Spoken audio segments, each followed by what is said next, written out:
Hello gamers, Powered Heal here, and we just recorded an entire video where our mic was muted, so we're recording this one again.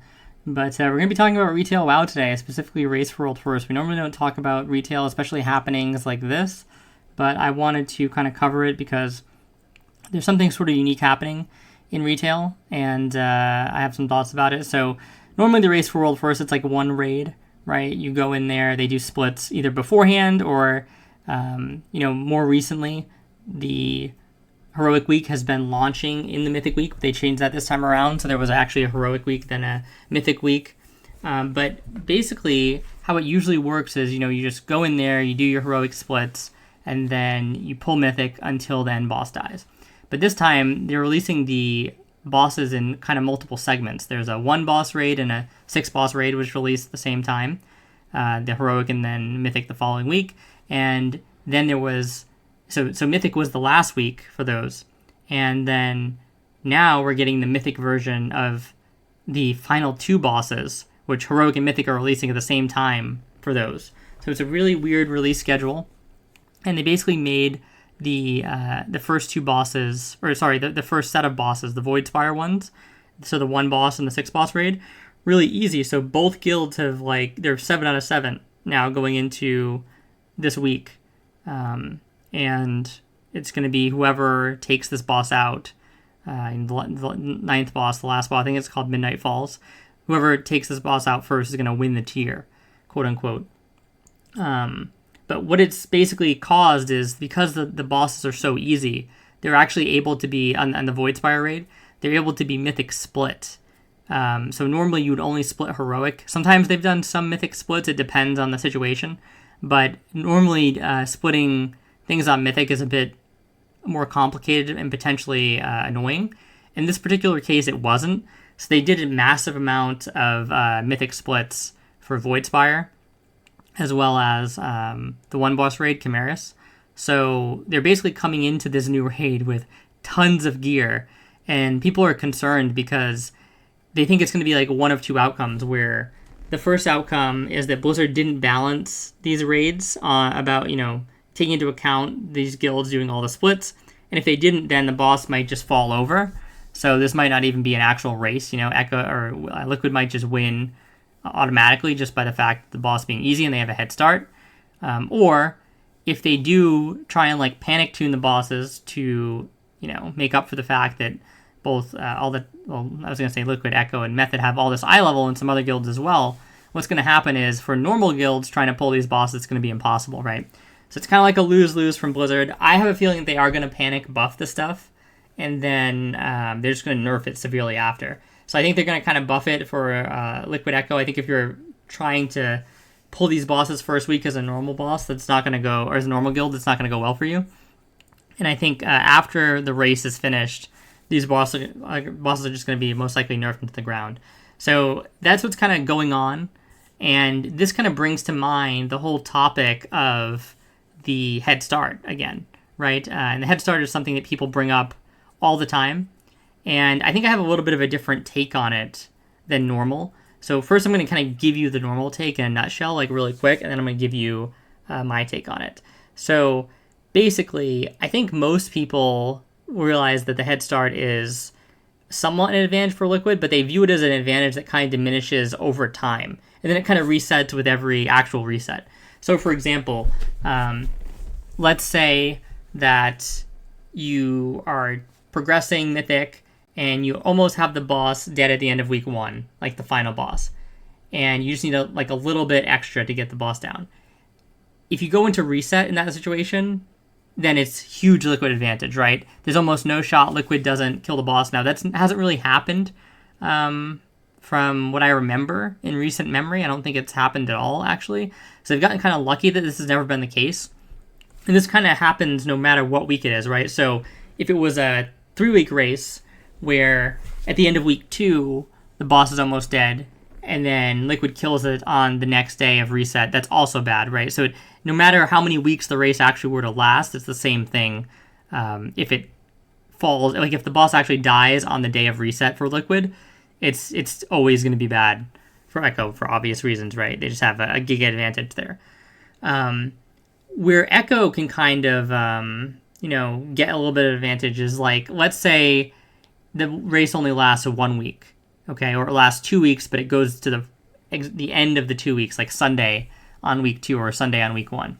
Well, what typically happens there is that the lead kind of equals out a little bit, and I think especially on week 2. So I think if you're in week 1 and the boss dies on Sunday, that Liquid's head start most likely still gave them a pretty good advantage, because what it most likely means is that there was nothing for them to really get hung up on. So they had kind of like a clean run through, and they most likely have been able to maintain some of that advantage kind of going into the first Sunday. By the time you get to the second Sunday, it's more likely that the reason why the boss hasn't been killed is something has happened, right? Either there's been a wall, which Blizzard had to nerf, or just a wall that's hard in general that took a while for both guilds to prog, that kind of equaled things out, right? Because what'll happen is Liquid, when they go to sleep, Echo can obviously yoink strats, right? Now, the faster you're progressing on bosses, kind of like the less effective this is, right? Because, first of all, the bosses, the strategical aspect of a boss that's easy and going down fast isn't as important to, like, recreate normally, right? So if you're only spending, like, 5 to 10 to 20 pulls per boss, making up 5 pulls here and there, being the guild that's trailing, isn't necessarily going to be the biggest deal, especially if Liquid end up going dark for, like, the hard boss, and they did a bunch of prog in the dark when they actually do get to that hard boss, because then Echo didn't see it. They still have to wake up and prog it their own way, right? So it kind of depends on the situation. Echo gains most time when there's a wall that Liquid has to basically prog on stream, and then Echo can just wake up from having been asleep. They have their analysts already working on the case, and they're kind of downloading all this information, feeding it to the players, and because these are all high-level players, they're able to implement the strategy that Liquid is doing to help catch them up. And in my opinion, that's typically how Echo has won races in the in most recent times, right? Because to give you a bit of perspective on how this has worked, right?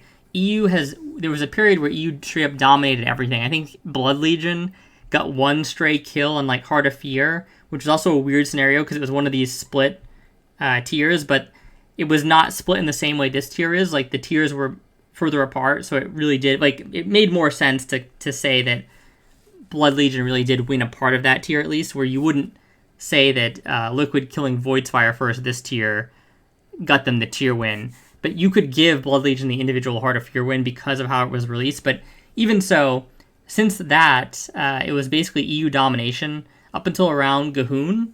And then that's when Liquid really started to come on the scene. They had a different guild name, but I forget what it was at the time. Then they became Liquid. And then they were still like losing races at that point, but it was closer. And then at some point, I think it was N'Zoth is the first tier they won. That tier they actually dominated.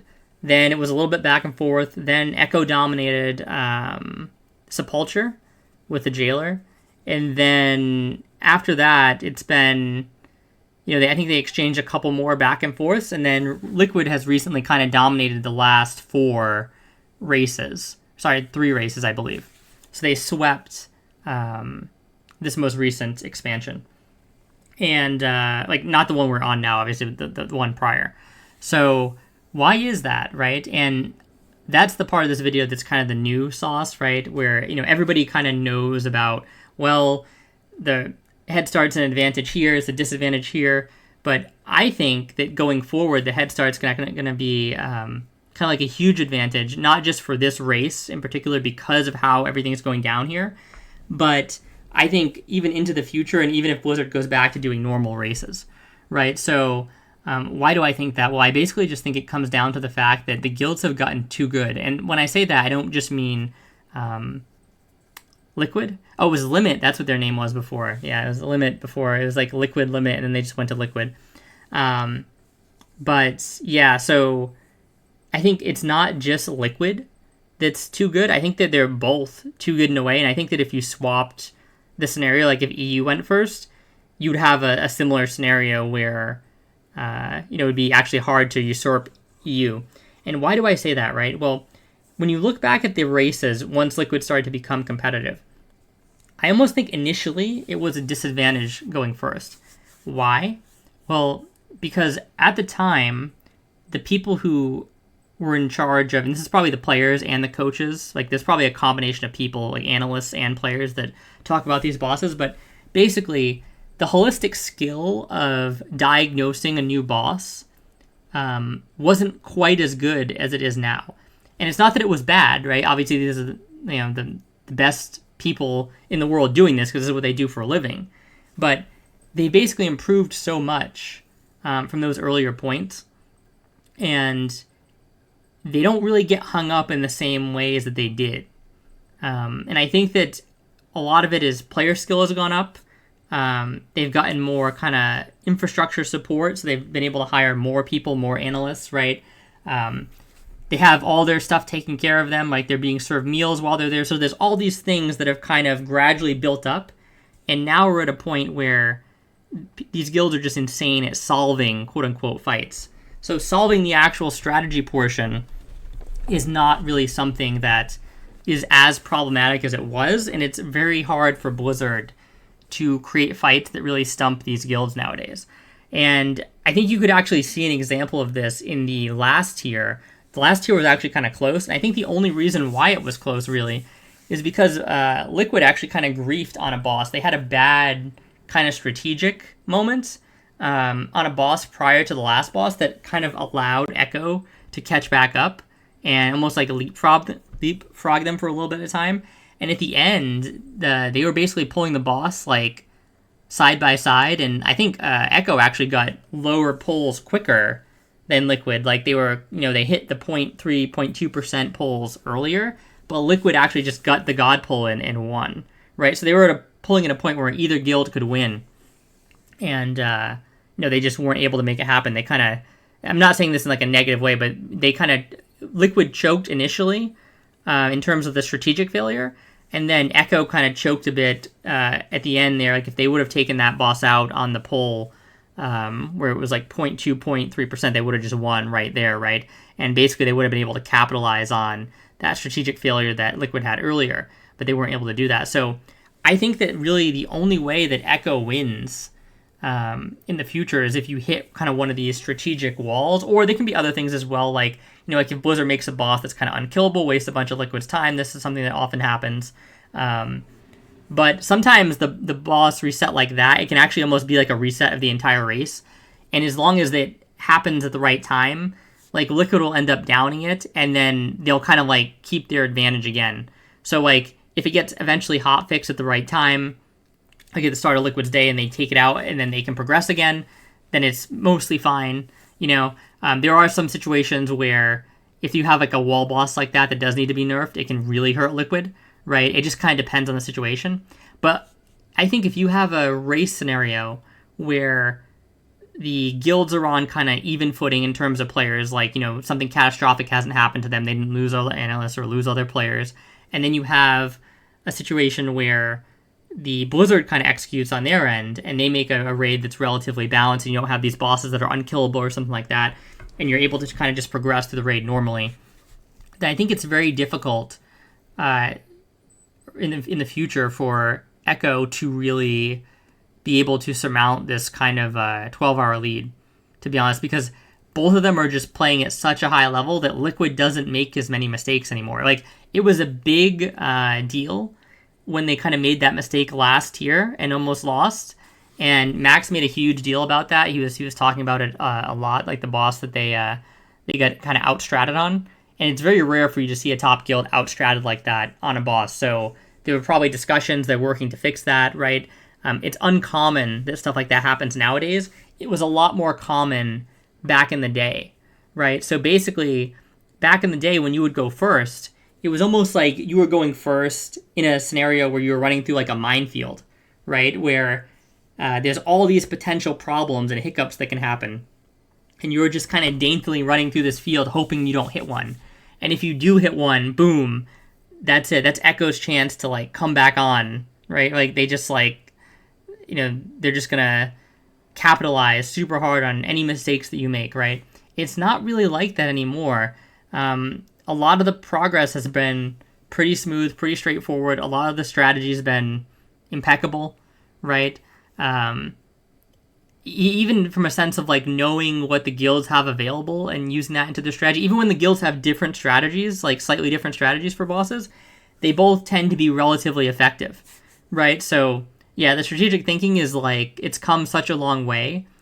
And because of that, I really think it's a lot of the race being in Echo's hands mostly comes down to external factors, like again, a wall boss appearing or something like that. Ironically, this could be a raid where something like this happens for Echo, so it's very possible that, Midnight Falls, the last boss, is actually not that hard. Liquid goes in today in like, what is it, like 7 hours, something like that. I forget when reset starts, but they go in and they basically farm a bunch of gear, and then it turns out the boss is actually really easy, and they get close to a kill on the first day but have to go to sleep. Echo wakes up, and they realize how easy the boss is from Liquid pulling it, and then they don't have to do as many splits, right? So, yeah, I think that could be a scenario that happens, like for sure, but I think for the most part, it's kind of more likely that I think Liquid will win this tier, and I think it's mostly just because of the fact that they're going to have this head start. It's only a 2-boss race. This is almost the worst version of things, in the sense that, Liquid is just going to have more time on the relevant boss right away, and it's unlikely that the first boss in this race is going to be enough of a bottleneck to really allow Echo to catch back up. I think what's going to happen is Liquid's going to pull the boss, they're going to down it, the first boss, and then they're going to get good prog into the second boss. And even if it's designed in a way where, it's going to take 300 to 400 pulls or something like that, I think it's still a pretty big Liquid advantage for if it dies in the same week. Like if it's going to die this week, it's heavily advantaged to Liquid. One moment. So, hey Wolf. So I'll explain this second. I'm just recording a video really quick. I'm about to finish up here, and then I'm gonna turn on the stream, and I'll explain to you how it feels in 300. But yeah. So I think that's basically it's basically it. That I think I covered everything there. I just wanted to say that I think that's like the new thing, right? Is that I think that the fact that the fact that the guilds are so good now is really the reason why the head start has become more of a problem. And before, it truly wasn't as big of a problem as it was. And again, almost a disadvantage in some ways, because it was so much more likely you were going to step on one of those mines, because the players and the coaches weren't quite as good at diagnosing. But they weren't good at diagnosing off the bat, right? But that is the whole problem. If you made a mistake in your initial assessment on a boss, and then you wasted a bunch of time and went to sleep, the other guild was still really good at analyzing your mistake and not making it themselves, right? So that's why you got such a huge slingshot effect, because you would waste a bunch of your time, but the other guild was very easy. It was like, they were absolutely going to not make the same mistake twice. They were going to take advantage of your mistake and get ahead. Now, the guilds are less likely to get hung up to begin with, and Blizzard has also gotten better at making and balancing bosses, in my opinion. So it's unlikely that you get as many of these kind of like wall bosses or bosses that are super bugged that require, nerfs or hot fixes and all this stuff. So yeah, I think that in the future it's going to be really hard for Echo to win unless like some Mickey Mouse stuff happens. Let me know what you guys think in the comments. One last thing I'm curious for you people who watch the Race for World First and stuff. I know Max probably won't watch this video because it's sort of long and stuff like that. And he's probably heard people talk about this topic to death, even though I think this take is I'm curious what he thinks about this take a little bit, because I think it is like a take I haven't heard somebody mention before, with just the guilds being too good, and how once you get really, really good, that does help Liquid, like having the head start. But I'm curious why he's so against Tournament Realm, because I saw him do a video the other day where somebody had mentioned Tournament Realm in the chat, and he just kind of crashed out a little bit. Like, not actually, but he was like, oh, time to turn off the stream. Somebody mentioned Tournament Realm. He seems really against that. And, I don't know why, right? So if somebody's in the comments and they've heard the video, like I've tried to search on YouTube like Max on Tournament Realm just to see if he has a video out about it. I don't. He probably has talked about it, but I have to go through like tons of VODs, right? And I don't even know where to start. So if you guys have any information on that, why he thinks that'd be a disaster, just let me know. Something that I would mention in case this does get to him is when I talk about Tournament Realm, it doesn't have to necessarily be like PvP style Tournament Realm. I think Blizzard would actually be very against that because they like the idea of like the race being live, if that makes sense, and you doing it with like live characters and not going on a Tournament Realm. I think they kind of like that aspect. But what you could do is you could do a Destiny 2 contest mode, which kind of like limits your eye level for the first week or something like that, so the splits can't happen. And then it gives them an easier target to hit, right? Because they have to only design around one eye level, the max, whatever they cap the eye level to. And like in Destiny 2, they actually capped it like below what you would be at that point, and they would design the raid around that. And then they would, after that, they would remove the cap, and then you could basically get whatever eye level you needed, use any upgrades. But yeah, I think that'd be a really interesting way to go, honestly.